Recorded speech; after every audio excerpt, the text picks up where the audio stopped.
ইসলাম হলো শান্তির ধর্ম, আছে সুবিচার। অন্য ধর্মের প্রতি কবু করে না বিচার। মিলে মিশে থাকার কথা, মিলে মিশে থাকার কথা দিয়েছে নবী বলে। তোমার কেন জ্বলে রে বন্ধু, তোমার কেন জ্বলে। সবাই মিলেমিশে থাকবেন। এই বাংলাদেশটা সবার। আমার আল্লাহ রাব্বুল আলামিন মায়া করে আমাদেরকে এত নিয়ামত দিয়েছে। আল্লাহ রাব্বুল আলামিন বলে, আমি আল্লাহ মৃত্যু নামক থাবা দিয়ে তোর জীবনের প্রদীপটারে আমি আল্লাহ নিভাইয়া দিমু। সুবহানাল্লাহ। মরে যাওয়ার পরে কেউ বাজারে চলে যাবে, সুন্দর করে একটা সাদা কাপড় নিয়ে আসবে। লাল নীল কাপড়, হলুদ কাপড়, কত কাপড় দেখছি, কিন্তু সাদা কাপড় দিয়া কেন কাফনের কাপড় পরানো হয়? এই কথা কোনো মৌলবী ওয়াজের মধ্যে কয় না। কয় আম পাতা, জাম পাতা, বড়ই পাতা, কত পাতা আছে, সব মাহফিলে কথাগুলা বলি ব্রেইন ওয়াশ করার জন্য। আম পাতা, জাম পাতা, বড়ই পাতা, কত পাতা আছে, কোনো পাতা দিয়া গরম জল করা হয় না। মৃত্যুর সময় বড়ই পাতার গরম জল কেন করা হয়? এই কথা দিয়ে কোনো মৌলবী ওয়াজে কয় না। কথা বলেন, কথা বলেন, কথা বলেন না কেন? এই জন্য যুবক ভাইয়ের আমার, এই ইতিহাস জানতে হবে। আল্লাহ বলে, তোর জীবন প্রদীপটারে আমি আল্লাহ মরণ নামক থাবা মেরে শেষ করে দিব। শেষ করে দেওয়ার পরে তোমাকে গোসল দিবে, নতুন জামা পরাবে। এখন আর একটা প্রশ্ন রেখে দিয়ে যায়, পুরুষের কাপড় কেন 3টা, মহিলার শেষ বিদায়ের কাপড় কেন 5টা? এই কথা যদি কোনো মাওলানা ওয়াজের ভিতরে কয় না। কথা বলেন ঠিক কিনা? এই জন্য আমি মরে যাব, একদিন আমাকে দাওয়াত করতে ব্রাহ্মণবাড়িয়া কেউ যাবে না।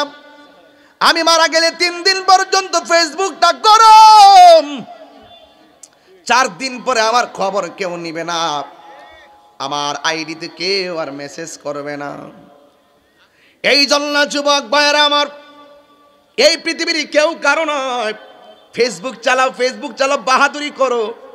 দেখো 5000 ফ্রেন্ড আছে তোমার, একটা স্ট্যাটাস দিয়া দেখো কমেন্টস মাত্র 22টা, কমেন্টস মাত্র 100। তাহলে 5000 ফ্রেন্ড গেল কই? তার মানে বোঝা গেল মানুষ প্রয়োজনে তোমাকে ব্যবহার করবে, বিনা প্রয়োজনে কেউ তোমার পাশে থাকবে না। সম্পদের ভাগ সবাই নিতে পাগল হবে, কিন্তু মরণের কষ্টের ভাগ তোমার বন্ধু নিবে না। কথা বলেন ঠিক কিনা? আমার স্ত্রী আমার মনের ভাগ নিবে মনে করেন? স্ত্রী এমন একটা সিল্লি মারবো, তাহিরি মরে গেলে গেছে গো, আমার স্বামী গেছে গা। এরপরে 4 মাস কোন রকম গণবো, আরেক পাশের মহিলায় কব, কি করবে, হায়াত নাই, গেছে গা, তোর জীবন কে এমনি চলবো?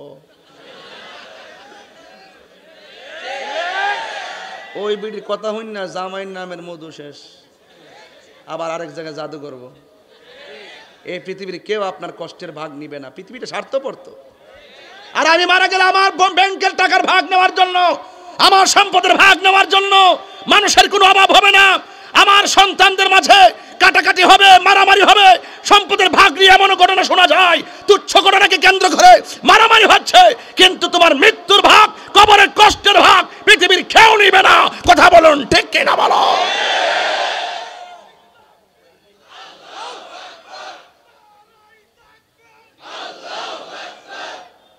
এর মুখদার কিছু হয় না। হ্যাঁ, নারায় তাকবীর কইয়া শেষ। নারায় রিসালাত কইলে কি তা গুণ হইব? বেহুদা। লা ইলাহা ইল্লাল্লাহ মুহাম্মাদুর। আপনি আল্লাহর স্লোগানটা দিয়েছেন, নবীর স্লোগানটা দিতেন না? এটা কত হইল? আমরা কোন জায়গা নিয়ে ঠেয়াই দিছি দুনিয়াটারে? আর কোনো আহল তো নাই। ওই হ্যাঁ, কোথায় নিয়ে ঢুকাই দিলাম দিন এই মজলিসটারে? নারায়ে তাকবীর হে আর নাই। নারে রিসালাত তো বলবেন, কথা কোন ঠিক কিনা? এখানে আমার নাম থাকবে, এমপি মহোদয়ের নাম থাকবে, চেয়ারম্যান সাহেবের নাম থাকবে, ওসি মহোদয়ের নাম থাকবে, এলাকার বক্তাদের নাম থাকবে, তাহিরির নাম থাকবে, জাহিরির নাম থাকবে, বাতিনির নাম থাকবে। আর যার নামের উপরে আলোচনা চলবো, শুধু একজনের স্লোগান থাকবো, ওই নবীর স্লোগান থাকবে না। এটার মধ্যে মনে হয় কিছুটা শূন্যতা। আজকে থেকে মনে থাকবো, এইগুলা নিয়ে হুজুররা ভাগ করছে। পাবলিক এই সমস্ত বাঘের মতো ফইরেন না, পাবলিকে ওইটার মধ্যে পড়বেন যেটা আপনার বিবেকে সাড়া দেয়। আপনি কি মনে করেন নারে রিসালাত বললে গুনাহ হবে? কতক্ষণ গুনাহ হবে? দিবেন লা ইলাহা ইল্লাল্লাহ মুহাম্মাদুর, একটা হলো ওয়াহদানিয়াতের স্লোগান আর একটা হলো রিসালাতের স্লোগান। কথা বলেন ঠিক কিনা? রাগ করেন না। হ্যাঁ জিকির তোর তুই কইতেছস জিকির জিকির জিকির তৈব ওয়াজের শুরুতেই কইছি ফাজ করুনি আজ করুক মাস করুলি ওয়ালা তাক করুন।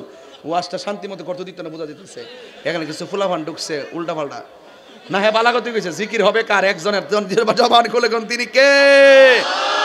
হ্যাঁ জিকির হবে ইনশাল্লাহ, কিন্তু আমার ওয়াজটা তো বুঝতে হবে। বাবা জান ওয়াজ তো বুঝতে হবে নাকি? তাহলে ওয়াদা করবেন তো ইনশাল্লাহ আজকে থেকে? আজকে থেকে ইনশাল্লাহ কোরআন শরীফ পড়বেন তো ইনশাল্লাহ? নামাজ পড়বেন তো ইনশাল্লাহ? মাঝে মাঝে বাবা ট্যাবলেট খা। আমি কইছেন ওয়াজ শুরু করছি, সামনে আরো তুফান আইতাছে, সব গান জুটটা সাইজ করে নামো। কোন নেশা চলবে না, কথা বলেন ঠিক কিনা? কোন ধরনের বাবা ইয়াবা ফেন্সি গাঞ্জা চলবে না, কথা বলেন ঠিক কিনা? বলেন। মাননীয় প্রধানমন্ত্রী এই মাদককে জিরো টলারেন্স করেছেন। আমরা সে হাতকে আরো শক্তিশালী করতে, সমাজ থেকে যুব সমাজকে আমরা পরিশুদ্ধ সমাজে গঠন করতে মাদককে না বলতে হবে। যুব সমাজ যদি ঐক্যবদ্ধ হয়ে যায় 24 ঘন্টার ভিতরে মাদকের গডফাদাররা দাফন হয়ে যাবে। কথা বলেন।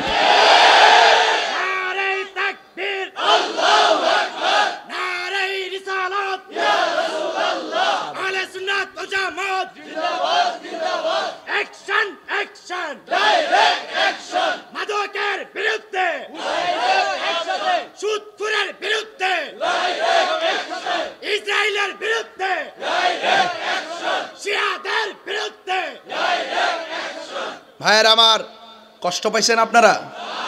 এগুলো কিন্তু সামাজিক কথা।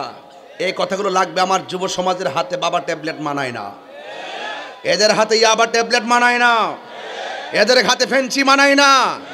ওদের হাতে সভ্যতার কালি আর সভ্যতার কাগজ নিয়ে একটি প্রেমের ইতিহাস রচনা করবে, যে ইতিহাস তাকে আজীবন পর্যন্ত অবদ্ধ থেকে ভদ্র সমাজে পরিণত করে তার নামটি আল্লাহর বান্দা থেকে আল্লাহর বন্ধুর খাতায় উঠে যাবে। কথা বলেন। রাগ করছেন না তো কেউ? গোসা করছেন না তো কেউ? আপনারা কি রাগ করতেছেন মনে হচ্ছে?